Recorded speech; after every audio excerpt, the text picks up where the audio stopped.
మొన్న విజయవాడలో కృష్ణలంకలో సిఐ వేధింపులకు భరించలేక ఆత్మహత్య చేసుకునే ముందు వీడియో ద్వారా మరణ వాంగ్మూలం ఇస్తూ ఆత్మహత్య చేసుకున్న మాదిగ యువకుడు క్రాంతి కుమార్ వాళ్ళ కుటుంబం చేసిన ఆరోపణ ఏంది? నా కొడుకు చేత చేయకూడని పనులు చేయించే కార్యక్రమం చేయిస్తూ ఉంటే తట్టుకోలేక ఆత్మహత్య చేసుకున్నాడని చెప్పి.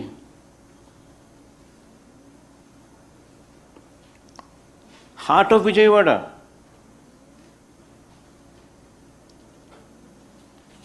ఇంకొక పిల్లోడు పోలీస్ స్టేషన్లోనే లాకప్ డెత్కు గురై బూడిద కూడా దొరకని సాయికృష్ణ, ఆయన వ్యవహారంలో కూడా ఇలాంటి చర్చే నడుస్తుంది.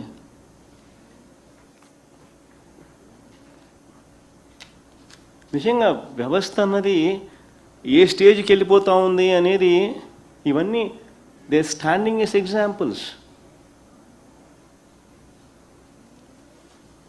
నిజంగా ఈ అద్దంకి వ్యవహారంలో వింటా ఉన్న పరిస్థితులను ఘటనలు ఒకసారి చూస్తూ ఉంటే, ఆ తర్వాత సమాచారం వస్తూ ఉండేది ఒకసారి చూస్తూ ఉంటే, గ్రెనైట్ మాఫియా నుంచి పోలీసులు కలెక్షన్ చేసి ఎమ్మెల్యేకింత, చిన్నబాబుకింత, పెద్దబాబుకింత అని వాటాలు వేసి మరి పంచే క్రమంలో ప్రైవేట్ పార్టీ చేసుకుంటూ ఆడ మత్తులేకపోయినారంట. ఆ మత్తులో నుంచి పోతా ఉన్నప్పుడు దారిలో ఇదంతా ఘటన.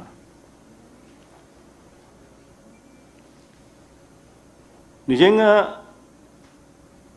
రేంజెస్ అని చెప్పి మనం చూస్తూ ఉంటాం.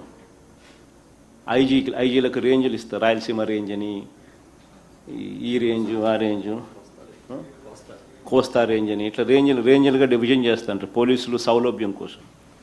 ఫస్ట్ టైం ఇప్పుడు ఏం చూస్తూ ఉన్నాను తెలుసా, రేంజ్లుగా విభజించి సిండికేట్ ఫామ్ అయ్యి వీళ్ళే కలెక్షన్లలో పాత్రదారులుగా ఉండడం, ఎమ్మెల్యేలతో సహాయ సహకారాలు తీసుకుంటూ, ఎమ్మెల్యేలు వీళ్ళు అంతా కలిసికట్టుగా ఎమ్మెల్యేకింత, వీళ్ళకింత, చిన్నబాబుకింత, పెద్దబాబుకింత అని ఆర్గనైజ్డ్గా చేసుకుంటాం. ఫస్ట్ ఏం జరుగుతూ ఉంది?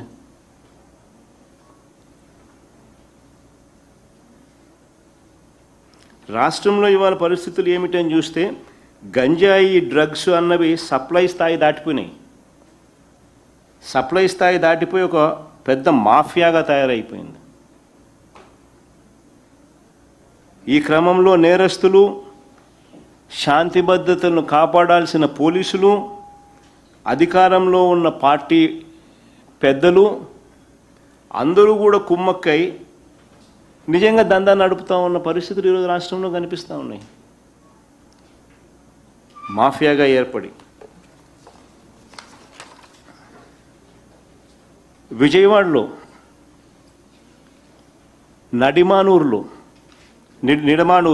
విజయవాడలో నిడమానూరులో 140 కిలోల గంజాయి పట్టుబడితే విచారణ ఆధారంగా కేరళకు చెందిన గంజాయి డాన్ సోహేల్ను విశాఖలో అరెస్ట్ చేసి విజయవాడకు తీసుకొస్తే పటమట పోలీస్ స్టేషన్ నుంచి తప్పించుకున్నాడు. తీరా చూస్తే తప్పించుకున్నాడనేది కాదు, తప్పించబడ్డాడు అన్నది. జూన్ 9న ఈ ఘటన జరిగితే ఇప్పటి వరకు ఆ సోహేల్ను పట్టుకోలేకపోయినారు. పోలీస్ స్టేషన్లో పెట్టినోడు కనపడకుండా పోతున్నాడు. విజయవాడలో నిడమానూరులో 140 కిలోల గంజాయి పట్టుబడితే విచారణ ఆధారంగా కేరళకు చెందిన గంజాయి డాన్ సోహేల్ను విశాఖలో అరెస్ట్ చేస్తే విజయవాడకు తీసుకువస్తే పటమట పోలీస్ స్టేషన్ నుంచి తప్పించుకున్నాడు.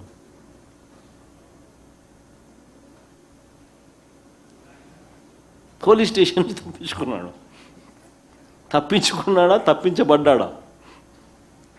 జూన్ 9న ఈ ఘటన జరిగితే ఇప్పటి వరకు సోహేల్ను పట్టుకోలేకపోయారు. ముఖ్యమంత్రి సొంత నియోజకవర్గం కుప్పంలో గంజాయి, గుట్కా విక్రయాలు విచ్చలవిడిగా సాగుతున్నాయని స్వయంగా స్థానిక టీడీపీ నాయకులే కలెక్టర్కు ఫిర్యాదు చేశారు. విచ్చలవిడిగా జరుగుతూ ఉన్నాయని స్థానిక టీడీపీ నాయకులే కలెక్టర్కు ఫిర్యాదు చేశారు. ముఖ్యమంత్రి సొంత జిల్లా చిత్తూరులో ఇద్దరు మహిళా టీడీపీ నేతలు గంజాయి విక్రయిస్తున్నారని అదే పార్టీకి చెందిన వారు కలెక్టర్కు ఫిర్యాదు చేసినారు.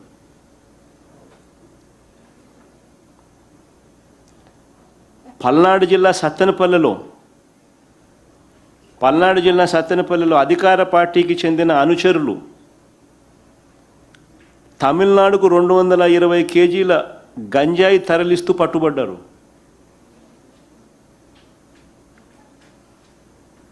All these are facts on record. కుప్పంకు చెందిన టీడీపీ నేతలు ఒరిస్సాలో గంజాయి విక్రయాలు చేస్తూ పట్టుబడ్డారు.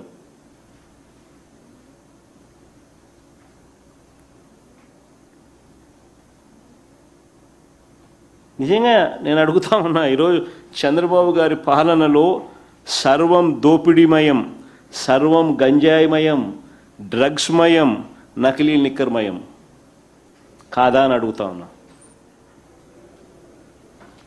అదే మా హయాంలో నిజంగా ఉక్కుపాదం ఎలా మోపినామని చెప్పడానికి నిదర్శనాలు. ప్రత్యేకంగా ఎస్సీబీని పెట్టినాం,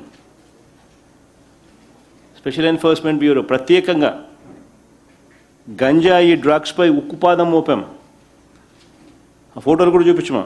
11,550 ఎకరాలలో గంజాయి పంటను ధ్వంసం చేసినాం. 11,550 ఎకరాలలో గంజాయి పంటను ధ్వంసం చేసినాం.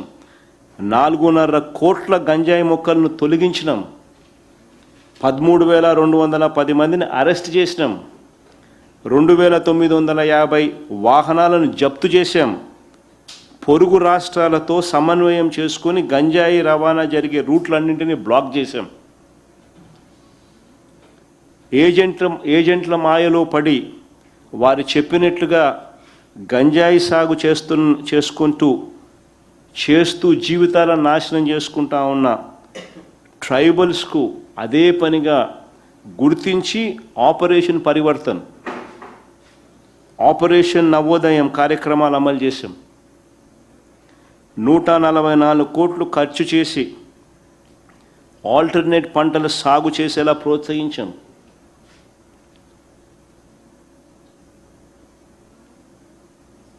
ఇవన్నీ దాదాపుగా పోడి భూములు 3 లక్షల చిల్లర ఎకరాలు పోడి భూములు గిరిజనులకు పంచిపెట్టాం ట్రైబల్స్కు.